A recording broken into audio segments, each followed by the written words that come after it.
레위기 13장의 말씀을 통해서 전할 말씀은요, 진찰실로라는 말씀의 제목이에요. 여러분, 레위기 13장은 여전히 삶의 모습 속에서, 삶 속에서 우리가 지켜야 할 정결, 규례, 의식을 얘기합니다.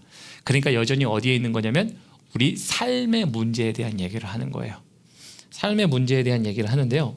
그래서 오늘 이 말씀을 가지고서 의사가 환자에게 이야기하듯이 진찰실로 오세요 라고 하듯이 여러분들에게 말씀의 제목을 진찰실로 했습니다. 그리고 또 진찰실로라고 했던 것 중에 가장 큰 이유는요, 오늘 13장의 말씀을 집에 가서 천천히 한번 읽어보세요. 거기에 가장 많이 반복되는 이야기가 뭡니까? 그렇죠, 진찰할지니라는 말씀이에요. 진찰할지니라는 말씀이 가장 많이 반복되기 때문이에요. 그래서 오늘 이 말씀을 통해서 그런 말씀의 제목을 정했는데요, 결론부터 말씀드리면요, 이 13장의 말씀을 통해서 도대체 우리에게 하나님이 하시는 말씀은 무엇인가 라는 거거든요. 그게 어떤 거냐면요, 징조가 보일 때마다, 증상이 있을 때마다, 날마다 여러분들의 삶을 진찰하라입니다. 근데 그 징조와 증상이 어떤 거냐면요, 죄라는 증상과 그리고 징조가 보일 때마다 날마다라는 삶 속에서 진찰할지니가 바로 오늘 13장의 말씀이에요. 그래서 이게 13장의 말씀의 핵심이기 때문에 이것을 통해서 오늘 본문 말씀을 함께 볼 텐데요. 오늘 본문 말씀 보기 전에 먼저 문둥병이라는 게 주된 핵심 키워드로 등장합니다. 그래서 우리 문둥병에 대한 이해가 좀 필요한데요. 여러분, 문둥병이 뭡니까? 문둥병이 뭐예요? 어려운 건가요? 문둥병이 뭔가요? 문둥병은 나균에 의하여 발생한 나센병 환자죠. 우리는 그거를 문둥병이라고도 합니다. 한센인이라고도 하죠. 살점에 떨어지고 신경감각이 마비가 되는 것을 문둥병이라고 그래요. 근데 여러분들 13장 읽을 때마다, 여러분들 이제 성경 통독 이렇게 하시고 성경을 읽을 때마다 제가 말씀드렸죠. 레위기가 내 위기가 될 수 있다고. 왜요? 내 위기가 되는 이유가 뭐예요? 성경을 읽는 걸 그만두는 내 위기가 됩니다. 특별히 13장을 읽을 때 어때요? 문둥병이란 얘기가 당최 내 삶에 다가와야 말이지. 도대체 이 문둥병이 뭐길래? 문둥병을 모르는 사람은 없는데 말씀을 읽을 때면 이 문둥병이 내 삶과 도대체 뭐가 있길래라는 거거든요. 여러분, 그래서 문둥병은 두 가지적으로 접근이 가능합니다. 왜냐하면 제가 아까 말씀드렸죠. 문둥병은 일반적인 현대의학의 질병처럼 얘기할 수 있어요. 그래서 어떤 나병에 의하여 살점이 떨어지고 신경이 마비돼서 살이 곪아가는지도 모르고 살점이 떨어지는지도 몰라요. 이게 일반적인 의학적 접근이에요. 의학적 접근을 하다 보면 나병이 있는 사람들은 날마다 진찰할지니, 그러면 13장은 내 말이 아니야? 이게 우리가 돼요. 13장은 나에게 아무 말씀도 안 하셔. 뭔지도 이해 못해. 이런 거예요. 근데 여러분, 오늘 우리가 볼 것은요, 의학적 접근이 아닙니다. 두 번째 접근은 어떤 접근이 있냐면요, 죄라는 접근이 있습니다. 우리가 문둥병을 뭘로 봐야 되냐면요, 죄로 봐야 합니다. 왜 그런가 하냐면요, 여러분, 오늘 문둥병 얘기할 때요, 다 나병, 문둥병 막 이렇게 얘기하지만 실상 이거는요, 나중에 보면 알겠지만 피부에 뾰루지만 나도 피부질환, 문둥병 의심이에요. 여러분, 근데 피부질환이 문둥병입니까? 아니에요. 또 나중에 우리가 다음 주에도 보겠지만 14장은요, 가옥에도 문둥병이 걸렸어요. 어떻게 가옥에 문둥병이 걸려요? 벽에 어떻게 문둥병이 걸리냐고요. 곰팡이 같은 거죠. 그래서 일반적으로 피부가 빨개지는 것, 심지어 오늘 13장에는 화상에 대한 이야기도 문둥병에 대한 이야기를 하고 있습니다. 그러니까 여러분, 이 모든 것들은요, 일반적으로 사람에게만 생길 수 있는 병의 일종이 아니에요. 그러니까 자세히 들여다보면 사람에게 생기는 병의 일종이 아니기 때문에 현대의학적으로 문둥병으로 보지 않아야 되는 겁니다. 그래서 여기에 나와 있는 문둥병은요, 물론 문둥병에 대한 염려와 의학적으로 퍼지지 않기 위한 하나님의 보호하심도 있습니다. 첫째로. 그러나 둘째로 우리가 봐야 할 것은요. 그래서 죄라는 것으로 우리가 문둥병을 봐야 됩니다. 그래서 죄라는 것으로 문둥병을 볼 때요. 이제 죄라는 것의 특징이 잘 나와 있어요. 우리 오늘 본문 말씀 3절부터 가볼까요? 우리 13장 3절부터 우리 한 목소리로 함께 읽어보겠습니다. 시작. 제사장은 그 피부의 병을 진찰할지니 환부의 털이 휘어졌고 환부가 피부보다 우묵하여졌으면 이는 나병의 환부라. 제사장이 그를 진찰하여 그를 부정하다 할 것이요. 여기 보면 제가 그래서 나병이라는 것이 현대의학적으로 문둥병으로만 볼 수 없습니다 얘기했어요. 그럼 목사님 지금 여기 나병이라고 그랬는데 도대체 뭘로 봐야 됩니까? 그래서 제가 죄라고 얘기했어요. 근데 왜 죄라고 얘기하냐면요. 3절에 보니까요. 여기 보면은 환부의 털이 어떻게 됐다고요? 휘어졌대요. 여러분 털이 원래 무슨 색깔입니까? 까만색이죠. 물론 나이가 많아지면 흰 털도 나고요. 물론 우리의 몸에 변화가 오긴 합니다만 기본적으로 까만 털이에요. 그죠? 까만 털이 나는데 환부에 흰 털이 났다는 얘기는 변화됐다는, 변이를 일으켰다는 겁니다. 좀 더 볼게요. 피부가 우묵하여졌으면 이는 나병의 환부라. 근데 우묵해졌다는 얘기가 뭐예요? 지금 탁 솟아올랐다는 얘기예요. 원래 피부가 맨들맨들하게 우리의 정상적인 피부가 있다면 그 피부가 우묵하게 올라왔다는 얘기는 정상이 아니라 비정상이라는 겁니다. 어떠한 것에 대한 이상의 증상이 있어서 우묵하게 올라온 거예요. 그게 뾰루지든 그게 여드름이든 아니면 그게 내가 상처를 베인 것이든 그것이 우묵하게 올라온다는 얘기는 정상적이어야 할 것이 정상이 아닌 것을 얘기해요. 여러분 그래서 나병이라는 것을 가지고 볼 때 오늘 죄에 대한 것으로 보면요. 이 말씀이 너무나도 정확합니다. 죄라는 게 특징이 뭐예요? 일단 죄가 뭡니까? 하나님께서 말씀하신 것을 저버리는 것이 죄예요. 사람에게 죄는 그래요. 하나님께서 말씀하시고 명령하신 것을 따르지 않은 하나님의 길을 벗어난 게 인간의 죄입니다. 그래서 죄가 있을 때 뭐라는 겁니까? 사람이 흑암과 쇠사슬의 곤고에 매임은 그 이유는 뭐예요? 지존자의 뜻을 멸시하려 함이라. 그러니까 하나님의 뜻을 멀어지는 것이 죄예요. 근데 그 죄가 사람 가운데 들어오면 뭐가 되는 겁니까? 여러분들 원래 있어야 할 것에 대한 변이를 일으켜요. 변이를 일으킨다는 게 뭐예요? 여러분 사람에게 죄를 저지르는 사람들 보면 우리가 통상적으로 뉴스에 나올 법한 죄를 저지르는 사람들 보면 단번에 알죠. 정상이 아닌데 왜 저런 짓을 했을까? 원래 정상적인 활동을 해야 할 사람에게 비정상적인 활동을 하게 합니다. 그리고 변이를 일으켜요. 여러분 죄라는 게 그래요. 우리 삶 가운데 하나님께서 명령하시고 뜻하고 가게 하라고 하신 그 모든 것들을 지존자의 뜻을 이행하지 않는 이상 그게 뭡니까? 하나님께서 여러분들을 향하여 원래에 있어야 할 것에 대한 변이가 일어나고요. 비정상의 반응이 일어나는 게 죄가 하나님의 백성 안에 들어왔을 때예요. 그 비정상의 증상들의 대표적인 게 뭐예요? 우리 아담과 하와를 보면 그렇죠. 창세기에 아담과 하와에서 하나님이 먹지 말라고 한 선악과를 먹었습니다. 죄를 저질렀어요. 그러고 나니까 그들이 원래 정상적으로 여기던 게 비정상이 됐어요. 원래 그들은 벗은지도 몰랐고요. 그들에겐 부끄러움이 있지도 않았어요. 하나님과 동행하는 게 항상 정상이었어요. 근데 하나님이 아담아 네가 어디 있느냐? 왜 그래요? 하나님의 낯을 피하여 숨습니다. 정상이었던 게 비정상이 돼버려요. 그리고 내가 벗었다는 것을 아는 게 중요한 게 아니고 모르는 게 중요한 게 아니라 그것은 부끄러움이 없었던 거예요. 내가 하나님 앞에 발가벗은 것이 부끄럽지 않았던 것인데 부끄러움이 되기 시작해요. 왜요? 죄라는 것이 들어오기 시작하면. 여러분 그래서 죄라는 것이 들어오면요. 정상인 것이 비정상으로 되고요. 변이가 일어나요. 오늘 그래서 이 나병을 죄라고 읽을 때요. 너무나도 명확하게 이해가 됩니다. 그래서 여러분 우리에게 정상적인 기능을 파괴하는 것들 죄라는 것이 나타날 때 어떻게 나타납니까? 여러분 가정을 파괴하고 관계를 파괴하고 지금 인간됨을 파괴하는 게 죄라는 게 들어올 때 아니에요. 특별히 신앙을 포기하고 죄를 선택하는 사람들 하나님의 뜻을 저버리고 살아가는 사람들에게 있어서 죄는요 두드러진 특징이에요.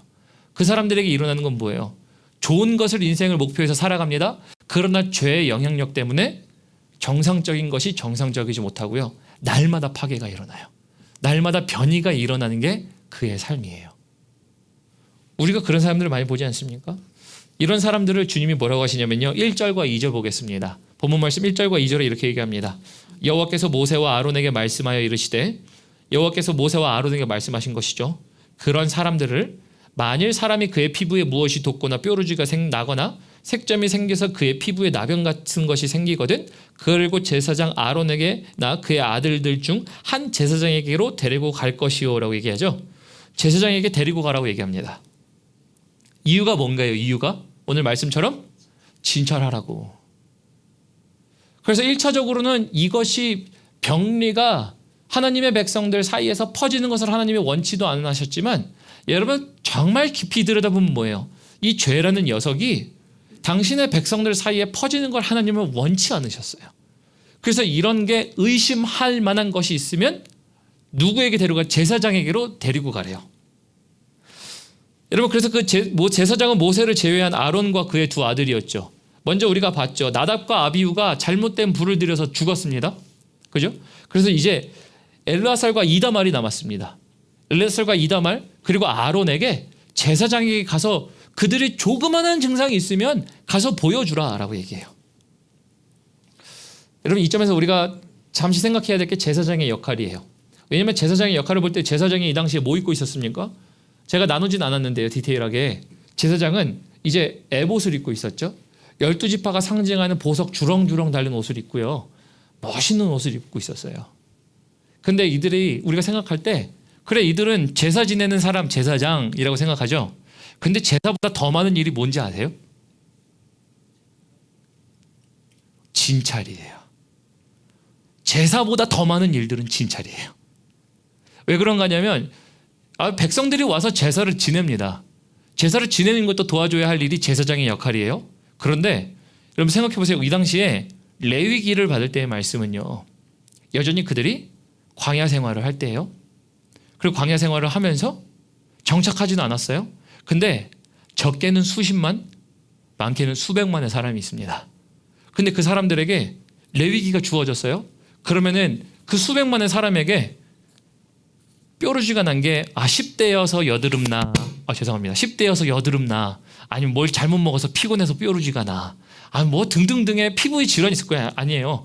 지금 뭐 장작에서 불 지피다가 화상이 돼, 이럴 수도 있잖아요. 근데 뭐예요? 야, 제사장에게 가. 그럼 지금 몇 명이나 제사장에게 가서 그거를 진찰받아야 될까요? 수도 없어요. 수도 없어. 여러분, 그 숫자를 헤아려 보세요. 수도 없어요. 그 수도 없는 사람들이 지금 제사장에 가서 진찰을 받아야 돼요.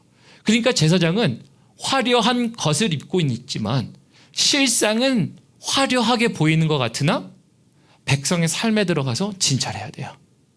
여러분, 오늘 이것을 무엇을 얘기하냐면요, 하나님의 사람들은 뭘 해야 됩니까? 화려한 곳에 있어야 되는 게 아니에요. 의식을 위해 화려하게 있는 것 같으나 실상은 뭐 하는 겁니까? 삶 속에 조그마한 증상이 있으면 그것을 날마다 관찰해주고 이야기하고 봐야 해요. 여러분, 그 말은 뭔가 하냐면요, 저 같은 사람이 뭘 해야 됩니까? 여러분들 만나면 오늘날 같은 지금 이 시간에는 여러분 앞에서 설교를 하고 설교를 준비하고 말끔하게 차려입고 여러분들에게 이야기를 하지만, 하나님의 말씀을 증거하지만, 원래 더 많은 일은 뭐예요? 삶에 들어가서 조그마한 증상이 보이면 보고 관찰하고 이야기해 주는 거예요. 여러분, 이게 제사장이 할 일이었어요. 여러분, 요즘 시대의 제사장은 그래서 무엇을 해야 되는가라는 생각을 많이 해봤어요. 여러분, 그래서 그 진찰실을 날마다 열 줄 아는 사람이 사실은 제사장이에요. 저는 날마다 열기를 원합니다. 여러분들의 삶에서 날마다 열기를 원해요. 여러분들의 삶에서 날마다 열리기를 축원합니다. 이게 우리의 삶이어야 돼요. 근데 이런 삶 속에서요, 세심한 진찰이 있어야 되는데요, 여러분 이제 목회자만 얘기했잖아요. 근데 이제 우리는 히브리서에 보면 뭐라고 얘기합니까? 우리는 왕 같은 제사장이라고 그래요. 그럼 여러분, 진찰실은 저만 엽니까? 여러분도 열어야 됩니까? 너 어렵습니까? 너 저만 엽니까? 여러분도 열어야 됩니까? 여러분도 여셔야 돼요. 날마다 진찰할 찐이에요. 어떤 게 있을 때요? 아주 사소한 거 생겼을 때도. 근데 여러분 우리가 진찰실을 열지 않으면 어떻게 됩니까? 의사가 예를 들어 이런 겁니다. 진찰실에 가지고 있는 환자예요. 가지고 있는 의사입니다. 근데 환자가 방문했어요. 환자가 방문했는데 정말 증상이 조금이라도 있어요. 근데 그거 그냥 놔두면은 나요. 그냥 그것까지 해. 진찰실까지 들어올 필요 없고 세심하게 살펴볼 필요도 없어요. 그냥 자연 치유하게 하세요. 물론 그런 병리도 있겠죠. 그런데 정말 다음 단계로 발전할 수 있는데도 불구하고 발전할 수도 있는데도 불구하고 그걸 그냥 놔두는 의사라면 어떻게 될까요? 그거는 의사의 직무를 저버리는 사람이죠.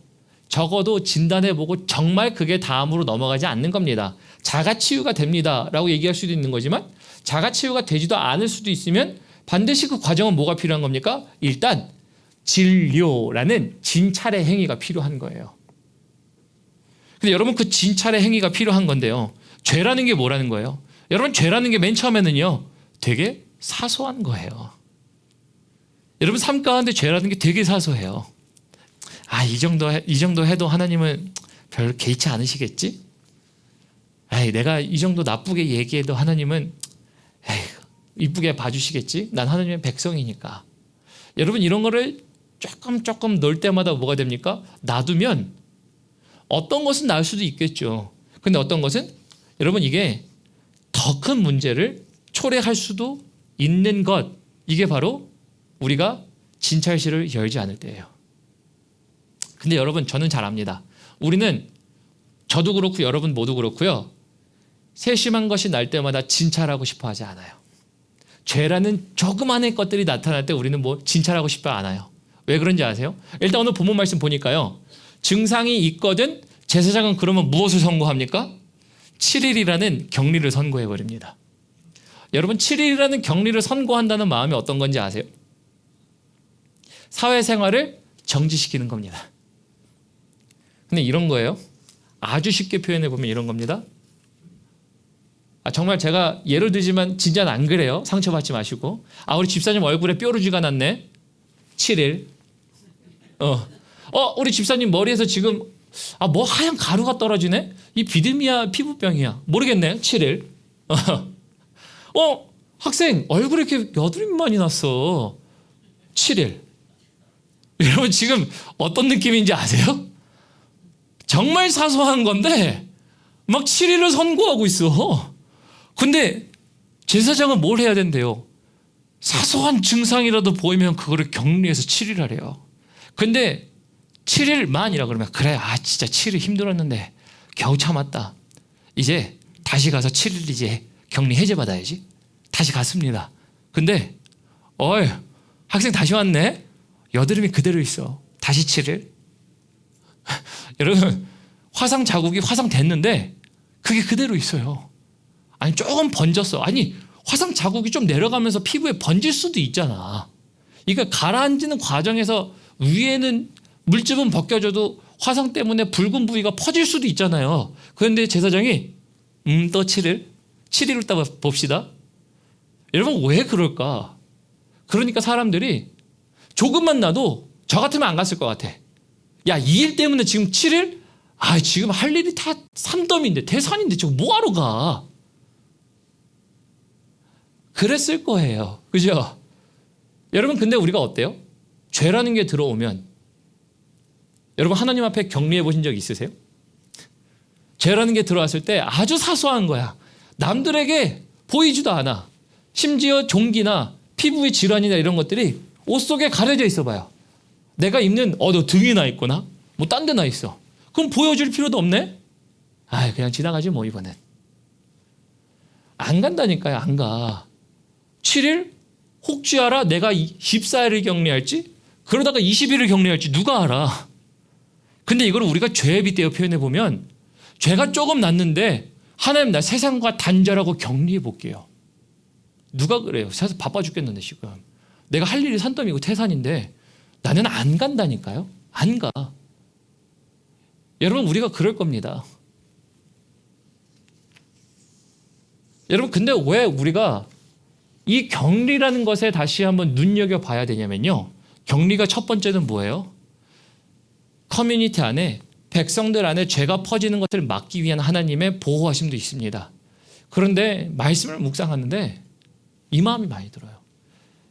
야, 격리하면 7일 격리하면 죄라는 게 격리해서 차라리 네 삶이 무너지는 것보다 너의 공동체가 무너지는 것보다 격리가 낫지 않겠니? 여러분 그렇지 않나요? 죄라는 사소한 것이 조금씩 튀어나오는데 아무것도 아닌 것 같아. 근데 이걸 진찰도 안 하고 놔둬버리면 이게 어떤 것으로 발전할지 모르는 가능성이 있어요. 그게 나병이고 피부병이든 상관없이 현대 병리와 상관없이 여러분 죄라는 게 그럴 가능성이 있고 전염성이 강해요. 그렇기 때문에 그것을 갖고 있다 보니까 7일 격리는요. 그것이 환부가 얼마나 심각하냐 심각하지 않냐예요. 여기서 말하는 포인트는 뭐냐면요. 레위기 13장의 이야기는 종기라도 나면 피부에 뭐라도 나면 야 가서 격리라는 이야기를 진찰이라는 이야기를 제사장과 함께 하라는 얘기예요.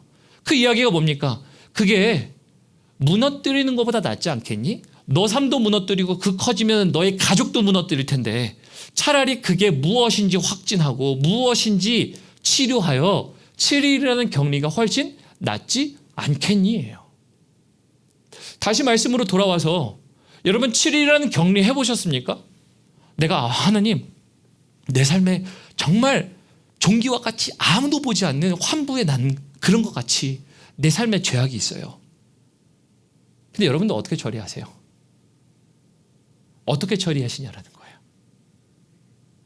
제가 말씀드렸죠. 레위기 13장은 뭐라고요? 삶에서 가져야 할 정결 규례 의식이에요. 살면서 뾰루지 왜 안 나? 종기 왜 안 나? 화상 날 수도 있어요. 피부에 질환이 날 수도 있어요. 우리의 가려움 때문에 긁을 수도 있어요. 너무나도 편하게 나는 일들의 태반인데 그 태반의 일들을 조금이나마 가서 진찰받으래요. 진찰받아서 야 이게 확진되어 퍼져가는 것보다 발전하는 것보다 발전돼서 너를 죽이고 너의 가정을 죽이고 너의 공동체를 죽이는 것보다 7일이라는 시간의 격리가 낫지 않니라고 얘기해요. 여러분 죄라는 것을 생각하면 그럼 우리가 차라리 격리가 낫지 않나요? 죄 때문에 맨 처음엔 아무것도 아닌 것 같아. 근데 진단도 안 해. 그러다 보니까 그게 커지고 커져서 나의 행동은 대담해지고 나의 대담해진 행동이 끝까지 결국에 종전에 뭘로 갑니까? 하나님의 말씀을 듣지 않고 하나님을 떠나가 버려요. 여러분 그 인생의 나중이 어떻게 되겠어요? 그래서 주님은 말씀하세요. 안 가고 싶을 거야. 그런데 7일을 선언한다요. 여러분 7일이라는 선언하는 이유가 뭡니까? 6일은 어떻고 4일이면 안 됩니까? 여러분 왜 7일이에요? 계속 얘기해서 7일은 완전수예요. 어떤 것이 완전해지기까지에 대한 번호가 7이잖아요. 그래서 왜 다른 사람들은 이 말씀을 왜곡하죠. 세상 사람들은 열심히 가서 땡기죠. 땅땅땅땅땅 땡겨서 뭘 합니까? 잭팟을 터뜨리려고 하지. 럭키라고 얘기하죠. 아니에요 여러분. 그들에겐 럭키일지 모르지만 하나님의 말씀하신 완전수는 뭐예요? 7, 완전함을 얘기하는 거예요. 하나님이 얘기한 것을 가지고 우상을 만들어낸 것뿐입니다. 하나님이 그래서 7이라는 숫자 가운데 그냥 무조건 7을 해야 돼.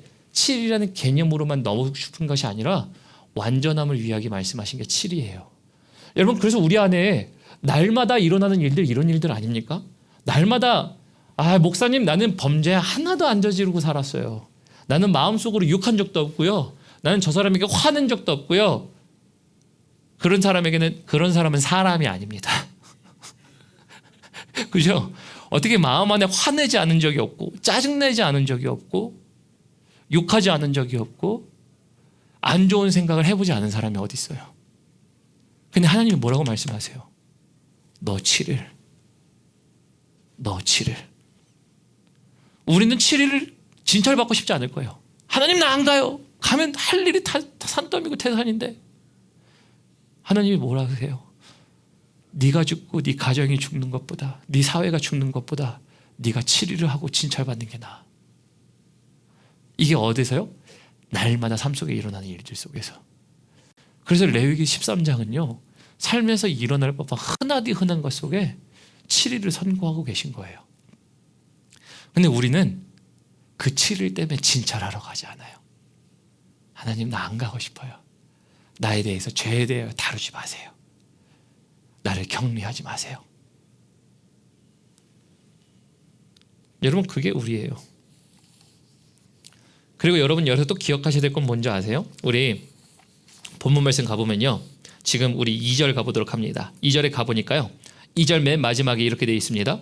곧 제사장 아론이나 그의 아들 중 한 제사장에게 데려갈 것이요. 그러니까 조그마한 어떠한 증상이나 어떤 일들이 있으면 데리고 가라는 겁니다. 그런데 거기에 보면 이렇게 얘기합니다. 데리고 갈 것이요에 동그라미 치셔야 돼요. 진짜 이 데리고 갈 것이요란 얘기는요, 능동이 아니라 수동형이에요. 즉 다시 말하면, 내가 내 삶 가운데 뾰루지가 났어요. 아픔이 있어요. 죄라는 게 보였어요. 그러면 뭐냐면 나 스스로 걸어가는 이게 아니에요. 여러분, 나 스스로 걸어가는 게 아니라 누군가가 그렇게 증상이 있는 사람을 데리고 가는 겁니다. 그럼 이 말씀을 통해서, 아니 그러면 목사님, 우리의 삶을 데리고 가는 겁니까? 누가 데리고 가나요? 여러분, 이 말씀을요, 우리 정말 중요한 말씀입니다. 요한복음 16장 8절로 가볼까요? 요한복음 16장 8절 말씀 가보면 제가 너무나도 좋아하는 말씀이고 여러분들과 함께 자주 나누는 말씀이에요. 우리 요한복음 16장 8절 가보면, 제가 가진 성경 우리 176페이지입니다.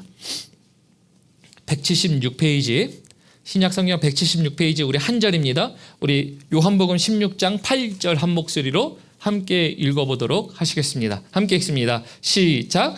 그가 와서 죄에 대하여 의에 대하여 심판에 대하여 세상을 책망하시리라. 여러분, 여기서 지금 누가 세상 죄에 대하여 책망하시는 겁니까? 본문을 보면요, 앞절에 내가 가는 것이 유익이라 내가 가야 누가 오는 겁니까? 보혜사 성령이 오시는 겁니다. 보혜사 성령이 와서 뭘 하는 겁니까? 죄에 대하여 책망하신다는 거예요. 그러니까 죄를 지적하시는 겁니다. 여러분, 그래서 이 말씀을 통해서 볼 수 있는 건 뭐냐면요, 구약에서 분명히 얘기합니다. 죄를 있는 사람, 증상이 있는 사람을 데리고 가래요. 근데 스스로 가는 사람이 없다라니까요. 반드시 다른 사람이 데리고 가야 된다고 합니다. 신약 성경에서 데리고 가는 것, 알려주는 것, 하나님 존전 앞에 끌고 가는 사람이 있대요. 누구래요? 성령님이래요. 여러분, 성령님이 여러분들 날마다 주님 앞에 진찰받기 위하여 여러분들에게 7일을 선고하기 위하여 끌고 가신다는 얘기 알고 계십니까? 여러분, 성령이 나에게 날마다 죄가 뭔지 도전하시잖아요. 여러분, 제가 얘기 안 해도 죄가 뭔지를 책망하시잖아요. 아, 나 이런 죄 저질렀네. 나 이런 거 하면 안 되는데. 오히려 이런 것도 있지 않습니까? 아주 쉽게 1년에 저도 이런 게 있어요. 우리 아이들을 훈육하고 책망하죠. 근데 훈육하고 책망할 때 너무 감정에 앞서서 훈육하고 책망하신 적 있으십니까? 웃으신 분들 감사합니다. 저만 그런 게 아니라서. 네. 감정에 앞서서 훈육하고 책망한 적이 있을 수도 있어요. 부모인데 부모도 화나는 거예요. 단순히 잘못한 것만 훈계하면 되는데 잘못한 것 때문에 화가 난 건 맞아요. 근데 화가 나서 하지 말아야 할 것을 조금 더 하는 거예요. 그러면 뒤돌아서서 뭘 생각하는 거죠? 아, 그래도 내가 부모인데 이 정도 하면 안 되지. 여러분, 그런 걸 뭘 얘기하냐면요, 아주 사소한 거라도 우리 삶 가운데 잘못된 거 혹은 책망받을 만한 거, 죄악의 일들을요, 정말 종기가 나듯이 아주 조그마한 거라도 피부의 환처라고, 화상이라고, 삶 가운데 있을 만한 아무것도 아닌 것 같은데 여러분들의 삶 가운데 말씀하시잖아요. 그분이 누구를 누구 옆에 데리고 갑니까? 여러분들의 인생을 주님 앞에 데리고 가잖아요. 정말 우리의 대제사장이신 하나님 앞에, 예수님 앞에 여러분들의 삶을 데리고 가잖아요. 근데 우리는 진찰을 받고 싶어 하지 않다니까요. 왜요? 하나님, 나 7일 격리에 말씀하지 마세요. 사회 격리라고 말씀하지 마세요. 나에게 이거 만지라고 하지 마세요. 나는 그게 싫어요. 여러분, 이게 사실 우리라는 생각을 했어요. 그래서 말씀을 묵상하면서 여러분, 이 말씀을 통해서 제가 그런 생각을 했던 겁니다. 정말 주님이 우리를 데리고 가시는군요. 제 발로 가기 싫어하는 사람을, 제 발로 가기 싫어하는 나를 주님은 데리고 가시는군요 라는 거였어요. 여러분, 7일 동안에 그래서 일어나는 일들, 여러분 어떻게 해야 되냐면요, 우리 또 45절 우리 본문 말씀 다시 돌아갑니다. 우리 레위기 13장 45절 그리고 46절 우리가 함께 읽은 말씀이에요. 우리 165페이지로 다시 돌아갑니다. 165페이지로 돌아가니까요. 이럽니다. 나병 환자는 옷을 찢고 머리를 풀며 윗입술을 가리고 외치기를 부정하다 부정하다 할 것이요 병 있는 날 동안은 늘 부정할 것이라 그가 부정한 홀저 살리 진영 밖에서 살찌니라. 여러분 7일 격리의 목적이 너무나도 잘 보여요. 왜냐면요. 여기 이런 겁니다. 나병 환자가 뭘 한대요? 옷을 찢고 머리를 푼대요. 옷을 찢고 머리를 푸는 것은요. 지금 장사 지낼 때는 했었던 일들입니다. 그러니까 나는 죽은 사람입니다예요. 나는 죽은 사람인데 사람들이 멀리서 오잖아요. 그러면 혹시나 병이 전염될까 봐 가립니다. 그리고 이렇게 얘기합니다. 나는 부정한 사람입니다. 그럼 그거 뭐예요? 사람들이 나에게 안 와요. 여러분 이거 하고 싶습니까? 안 하고 싶어요. 근데 아까 말씀드렸죠. 오늘 우리가 봤던 이 나병이라는 게 현대의학적 나병이 아닌 것 같다고? 그럼 우리가 죄로 볼 때 종기, 피부질환 아주 흔하게 날 수 있는 건데도 불구하고 이게 날 때마다 뭘 하는 거예요? 나는 부정한 사람입니다. 이걸 해야 돼요. 어느 누가 하고 싶어요? 여러분 오늘날 여러분의 삶 가운데 죄가 조금이라도 있으면 나는 부정한 사람입니다. 이런 사람이 있나요? 아무도 없어요. 근데 여러분 이걸 왜 하는가가 중요한 거예요. 왜 하느냐가. 지금 하냐 아냐에 대한 실제적인 것이 아니라 왜 하냐에 대한 목적을 봐야 우리가 하나님의 마음을 보게 됩니다. 왜 하게 돼요? 나의 부정함이 사실은 뾰루질 수도 있어. 진짜로.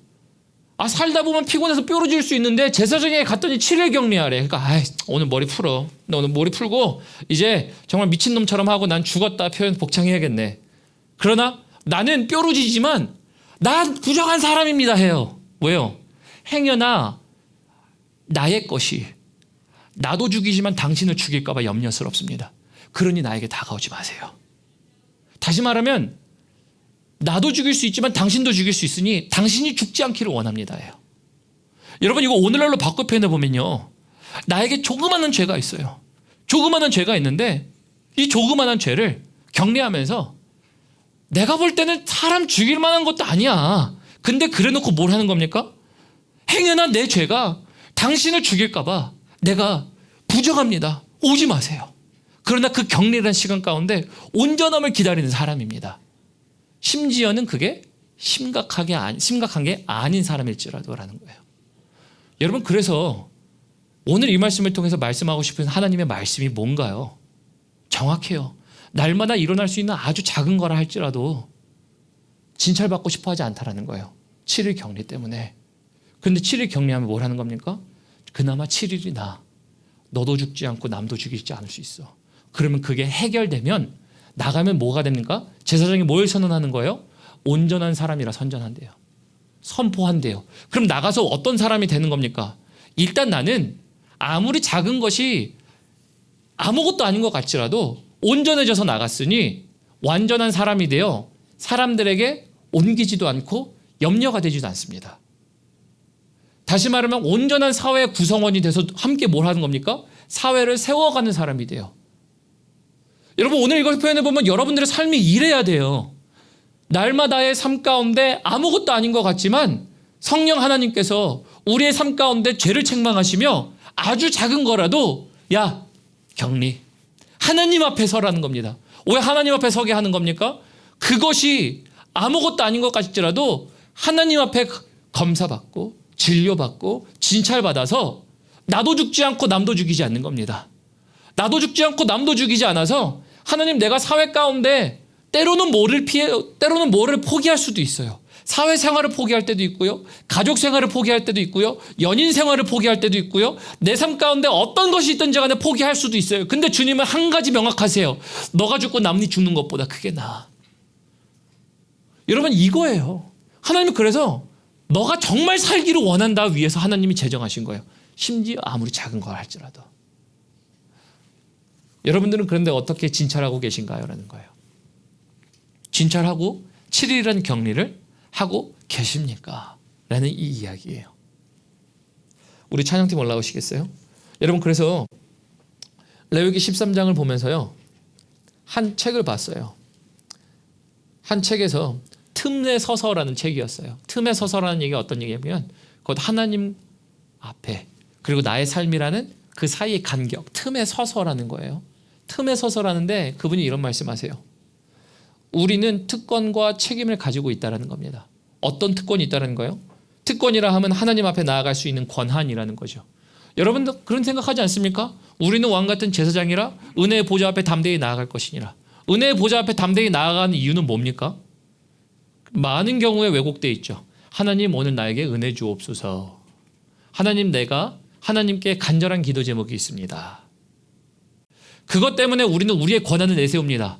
오늘 우리는 보좌 앞에 담대히 나아갈 담력을 얻었느니라. 여러분 그 담력이 있다라고 얘기하지만 그런데 이 책임도 있습니다. 책에서 이런 얘기합니다. 책임은 하나님 앞에 나아가야 하는 의무. 하나님 앞에 나아가야 하는 의무가 뭡니까? 권한도 있지만 어떨 때 나아가야 하는 의무가 있는 겁니까? 진찰받기 위해서. 때로는 우리를 데려가는 성령님이 계시기 때문에 내 발 스스로는 절대 안 간다니까요. 그런데 나는 스스로 안 가겠지만 나를 데리고 가는, 나를 하나님 앞에 서게 하는 성령 하나님의 진찰, 데리고 가는 데려감이 있기 때문에 내가 그 앞에 서는 거예요. 여러분 이 책임도 있다는 겁니다. 그러니까 하나님 앞에 가는 것도 권한입니다. 그러나 하나님 앞에 서야 할 책임도 있는 거예요. 언제요? 성령이 우리를 데리고 갈 때. 언제? 날마다 삶 가운데 뾰루지가 요만큼 날 때, 여드름도 날 때, 피부가 가려울 때, 종기가 있을 때, 화상이 될 때, 환처 부위가 많을 때라는 거예요. 그런데 왜 그렇게 7일을 기피하십니까? 라는 거예요. 여러분 7일을 기피하지 마십시오. 여러분 7일을 기피하시면 누가 죽습니까? 맨 처음에는 안 죽는 것 같죠? 근데 그게 때로는 종교일 수도 있지만 때로는 정말 그게 나병이라고 생각해 보세요. 근데 이제 그게 습관이 돼서 아 오늘 나 상처 부위에 이거 났네, 금방 없어지겠지.